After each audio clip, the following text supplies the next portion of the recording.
خوف رکھتے ہیں، اور جو اپنے پروردگار کی خوشنودی حاصل کرنے کے لیے مصائب پر صبر کرتے ہیں اور نماز پڑھتے ہیں، اور جو مال ہم نے ان کو دیا ہے اس میں سے پوشیدہ اور ظاہر خرچ کرتے ہیں، اور نیکی سے برائی کو دور کرتے ہیں، یہی لوگ ہیں جن کے لیے عاقبت کا گھر ہے، یعنی ہمیشہ رہنے کے باغات جن میں وہ داخل ہوں گے،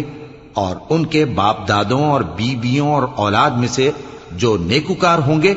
وہ بھی بہشت میں جائیں گے، اور فرشتے بہشت کے ہر ایک دروازے سے ان کے پاس آئیں گے اور کہیں گے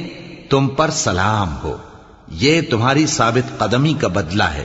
اور عاقبت کا گھر خوب گھر ہے۔ اور جو لوگ اللہ سے پختہ عہد کر کے اس کو توڑ ڈالتے اور جن رشتوں کے جوڑے رکھنے کا اللہ نے حکم دیا ہے ان کو قطع کر دیتے اور ملک میں فساد کرتے ہیں، ایسوں پر لعنت ہے